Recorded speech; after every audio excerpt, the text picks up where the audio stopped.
भंगार चोरी प्रकरणी अतिक्रमण प्रतिबंधक विभागाचे प्रमुख जगन्नाथ बनसोडेंसह 8 जणांवर स्क्रॅप चोरीचा गुन्हा दाखल करण्यात आला आहे।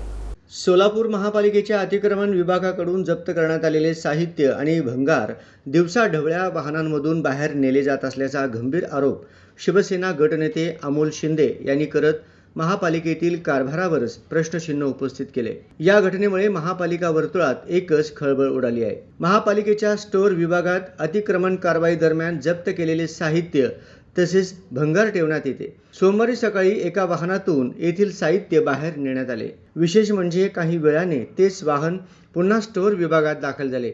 यावेळी मोठ्या प्रमाणात साहित्य आणि भंगार वाहनात भरले जात असताना अमोल शिंदे अचानक घटनास्थळी पोहोचले आणि त्यांनी हा प्रकार वरिष्ठ अधिकाऱ्यांच्या निदर्शनास आणून दिला। घटनास्थळी अतिरिक्त आयुक्त संदीप कारंजे, नगर अभियंता सारिका अकुलवार, अविनाश वाघमारे, अतिक्रमण विभागाचे अधिकारी जगन्नाथ बनसोडे यांच्यासह पोलीसही दाखल झाले। यावेळी स्टोअर विभागातील सीसीटीव्ही फुटेज तातडीने तपासून संपूर्ण प्रकाराचा छडा लावावा अशी मागणी शिंदे यांनी लावून धरली।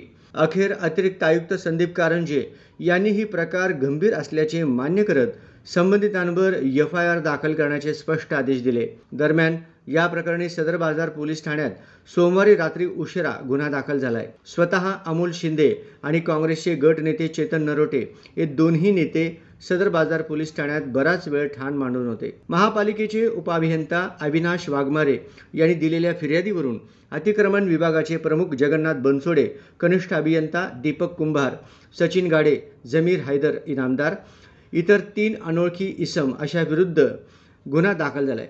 दरम्यान गोरगरीब नागरिकांचे पत्र्याचे शेड पाडून ते त्यांना परत न करता अधिकारीच चोरी करत असल्याचे उघड झाल्याने नागरिकांमधून संतप्त प्रतिक्रिया व्यक्त होत असून आतापर्यंत किती भंगार चोरी झाली, भंगार खरेदी करणारे कोण याचाही छडा लावणे गरजेचे आहे।